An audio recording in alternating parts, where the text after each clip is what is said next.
Welcome to ProCAD's SpoolCAD tutorials. Watch the entire video or use the on-screen table of contents to skip to a specific topic. Module 1, Creating a New Drawing, covers the following topics: Drawing Manager, Toolbox, Borders, and Basic Settings. Let's begin. These tutorials were created using English units.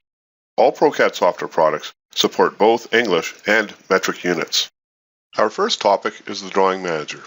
When the SpoolCAD software opens, the Drawing Manager dialog box appears. If it doesn't, simply click on the Drawing Manager tab in the SpoolCAD toolbox, and the dialog box should appear.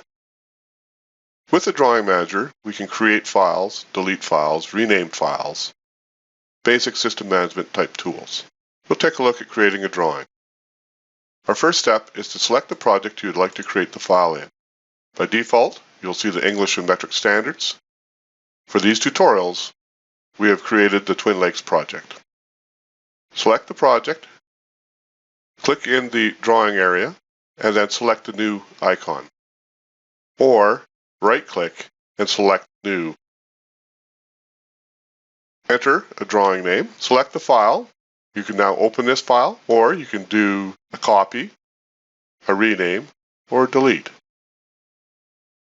We will open this file. Double-click it, and now the drawing opens. You'll see the drawing name up in the status bar at the top of the screen. It tells us the project that we're working in. Another method of accessing the drawings is through our Standards Manager. We can look under the Drawings tab and the SpoolCAD, and we can see all of the drawings. We can see the file that we just created. As well, we can create a new file, or if we select another file, we can copy, rename, or delete.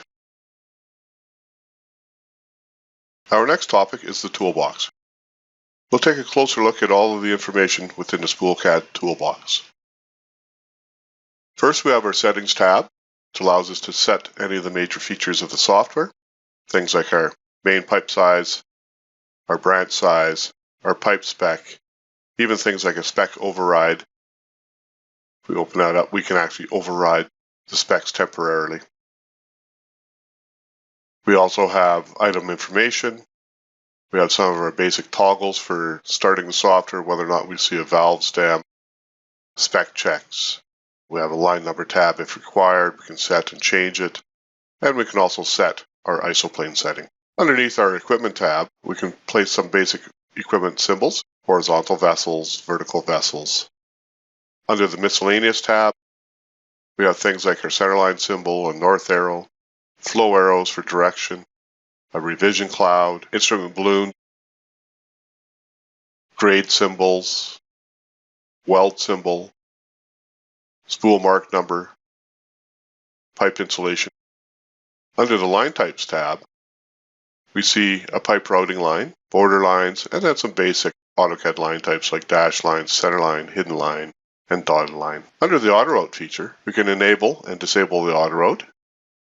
Under the Flange tab, we have all our basic flanges, including long weld necks, flange sets, nozzles, API flanges, MSS flanges, all under the Flange tab. Under the Gaskets and Bolts, if they are required, we can place the gasket individually, the bolts individually, or as a set, the gaskets and the bolts. Under the Pipe tab, we see our pipe tool, pipe nipple. We have an auto elbow and pipe routine we can use, pipe ends.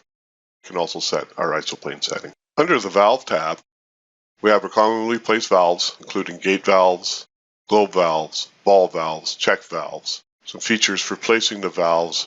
Under the Fittings tab, we have our common fittings from elbows to concentric reducers, to our straight tees, reducing tees, to our olets, zoccolets, threadlets, elbowlets.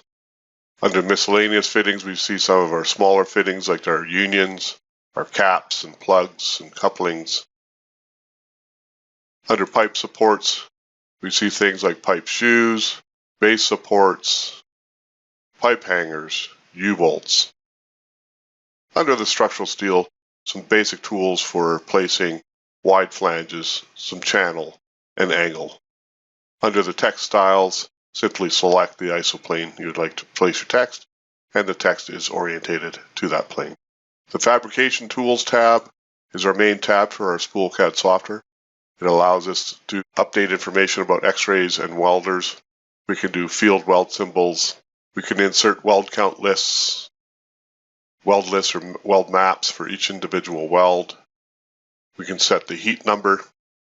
We can do a cost code. We can do a diameter inch calculation, calculate the spool weight, even set things like the pipe end preparation, all under the Fabrication Tools tab. Under the Bill of Materials tab, we can create a bill of material. We can remove a bill of material. We can change the pipe length. We can add special items. Under the Utility tab, we can insert our borders, as well as our basic dimensioning tools. We have line number tags, valve tags, and equipment tags. Weld symbols, which allows us to attach a weld symbol to each individual weld or series of welds. Lastly, under the Changes tab, we can change things like the layers, AutoCAD layers, move layers, change layers. Most important in here would be our Dynamic Attribute Edit, which allows us to edit information within the drawing. At the bottom of the toolbox, we see the active settings. The next topic is borders. Let's take a look at inserting a border into our drawing. Select the Utilities tab. Select the Border tool. Drawing Size dialog appears. Select the appropriate size border for your drawing. For this tutorial, we'll use the B size 11 by 17. Select OK. The Edit Attribute dialog box appears. We can then enter our project information, spooler mark number, our sheet number, revision number, and any other information, things like the drawn by, the date. There is a Next button. Click on it to see all the information that can be input into the border. These borders are customizable and can be changed at any time to suit company or client needs. When completed, click OK. We'll take a look at the information. At any time during the drawing session, this information can be updated.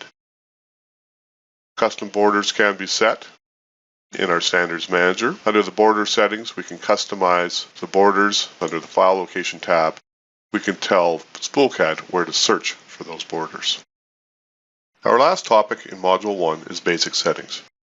Before we can begin to draw, we must set some of the basic settings. Under our Settings tab, our main size,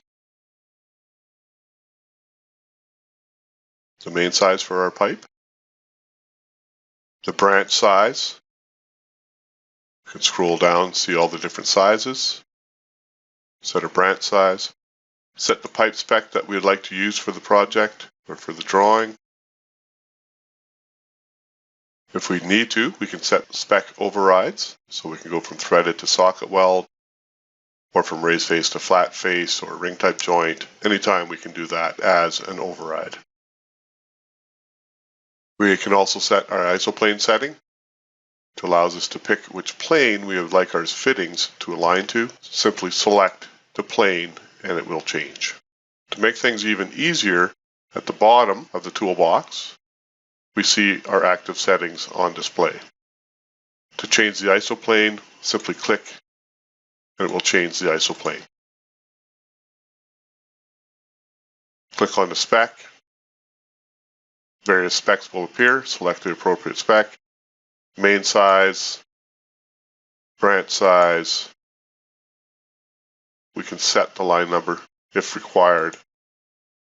If you need to create a new line number, you can click on the Line Number tab, enter line number, and click OK. You can also set the line numbers through our Standards Manager under the Lines tab. We can see all of the lines, and we can create a new line tag, rename it, or purge it out or delete. We are now ready to draw. This concludes the topics covered in Module 1. Please review Module 1 or select the next module.